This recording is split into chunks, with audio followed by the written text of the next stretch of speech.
안녕하세요. 잡시광입니다. 감염증 사태가 일본을 다시 강타했습니다. 공교롭게도 도쿄올림픽을 정확히 1년 앞둔 날 일본의 1일 신규 확진자 수가 920명을 돌파하며 1일 확진자 신기록을 갈아치우기까지 했는데요. 여차하면 도쿄올림픽 연기 또는 취소 이야기가 또다시 수면 위로 부상할 가능성이 높아진 상황입니다.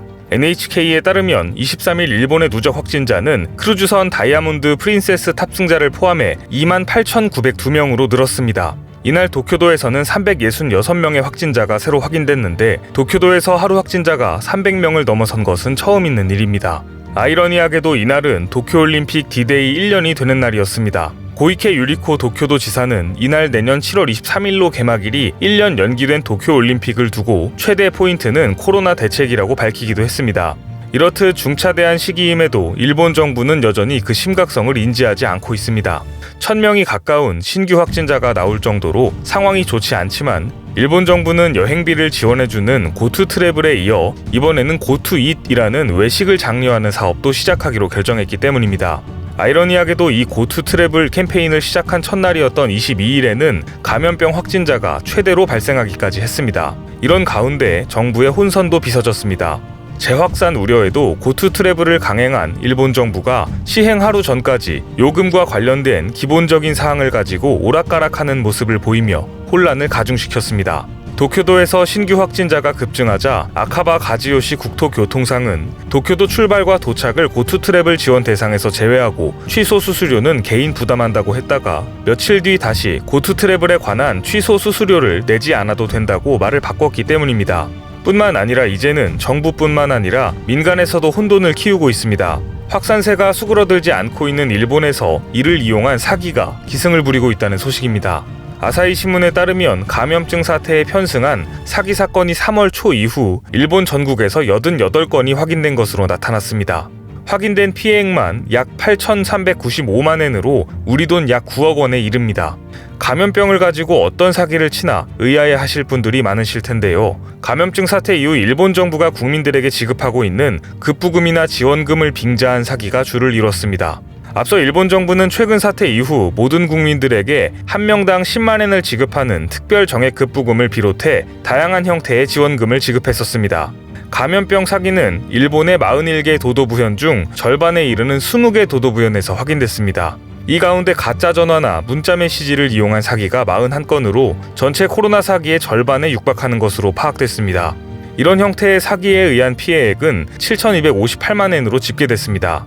구체적인 사기 형태는 이렇습니다. 지자체나 금융기관에 직원을 사칭해 지원금을 받으려면 현금 카드를 새로 만들 필요가 있다거나 지원금 지급 수속을 대행해준다면서 피해자의 집을 방문한 사람이 현금 카드를 가로채는 등의 수법에 사기가 빈번하게 발생했습니다. 범인들 중 상당수는 현금 카드를 이용해 현금을 인출해가는 수법을 쓰고 있는 것으로 나타났습니다. 즉 쉽게 말해 재난지원금을 가지고 보이스피싱이 벌어지고 있다는 이야기인데요. 일본 정부에서 재난지원금을 전달하는 방식이 아주 복잡하다는 점도 한몫한 것으로 보입니다. 급기야 최근 사태로 대출을 받게 된 사람을 대상으로 대출을 하려면 보증금을 현금으로 입금해야 한다는 식으로 속이거나 마스크나 소독액을 판매한다고 속여 대금을 가로채는 사건도 잇따라 확인되고 있습니다. 일본 경찰은 이런 사기 피해를 막기 위해서는 전화가 오면 직접 받지 말고 전화기의 부재중 응답 기능을 이용해 받을 필요가 있다고 홍보하고 있습니다. 피해 규모에 비해 일본 정부의 대처 수준은 정말 한참 떨어져 보입니다. 일본에서 벌어지는 황당한 사례는 이뿐만이 아닙니다. 누적 사망자가 1,000명을 넘는 등 상황이 심각한 상황에 이르는데도 일본에서는 고육지책으로 레저시설까지 운영되고 있는 실정입니다. 최근 도쿄에서는 차에 탄 채 공포 체험을 하는 드라이브스루 형태의 귀신의 집이 등장하기도 했습니다.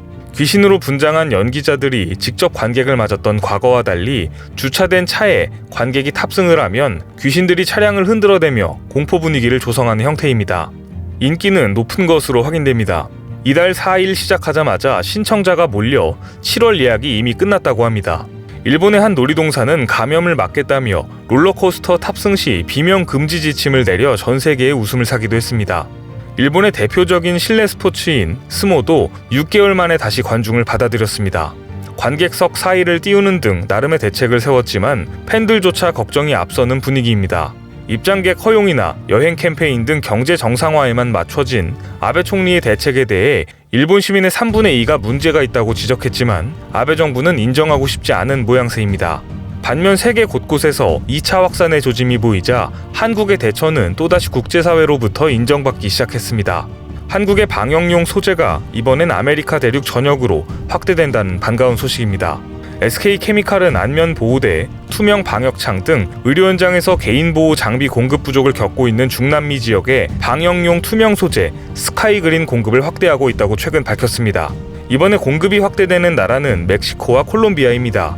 세계보건기구가 새로운 진원지로 중남미를 지목할 정도로 최근 이들 지역의 감염증 확산세가 급증하는 가운데 SK케미칼은 지난 4월과 5월 2달 동안 이들 두 나라에 지난해 전체 판매량의 5배에 달하는 스카이그린을 수출한 바 있습니다. 이번에 SK케미칼은 방역용 소재 부족으로 현지 공급에 차질을 빚고 있는 이들 국가의 개인보호장비 제조업체들에게 방역용 투명 소재 스카이그린 공급을 더욱 확대하기로 했습니다. 방역용 보호장비는 잦은 소독과 세척이 필수입니다. 여기에 내화학성이 떨어지는 다른 범용 투명 소재를 사용하면 장비 자체의 금이가 부서지고 뿌옇게 색이 변하는 백탁 현상이 발생해 정상적인 방역 활동에 차질을 초래할 우려가 있습니다.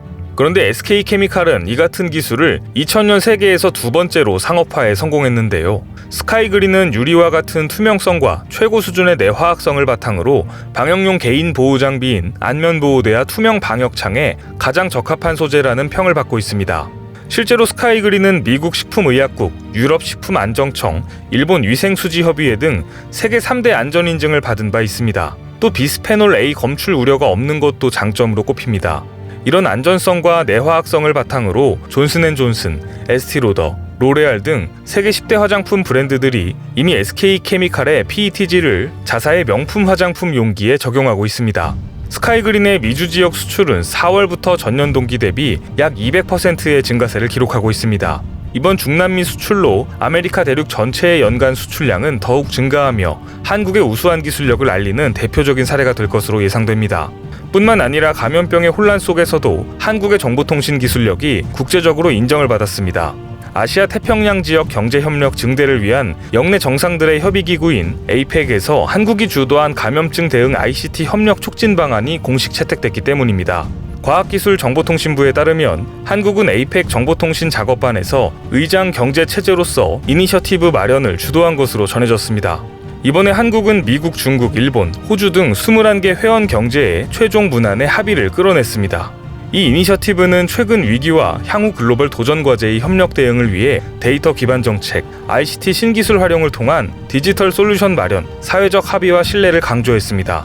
이를 위해 관련 정보 모범 사례 공유, 아태 지역 및 국제사회 협력 강화, 글로벌 도전 과제 해결을 위한 디지털 변환 촉진 등이 구체적인 과제로 담긴 것으로 알려졌습니다. 방역 수출 분야에서도 한국 기업들의 활약이 이어지고 있습니다.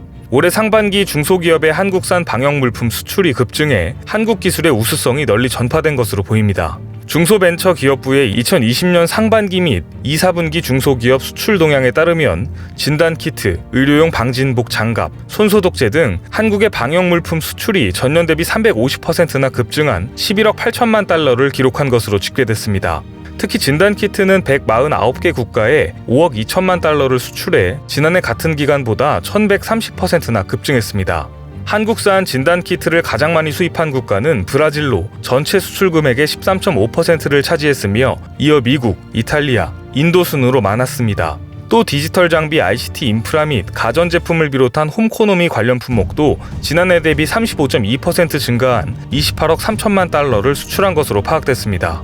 위기 속에서 빛을 발하는 한국의 특성이 여실히 보여지는 가운데 자동차 시장에서도 전 세계에서 유일하게 한국에서만 시장이 커지고 있다는 통계도 발표됐습니다.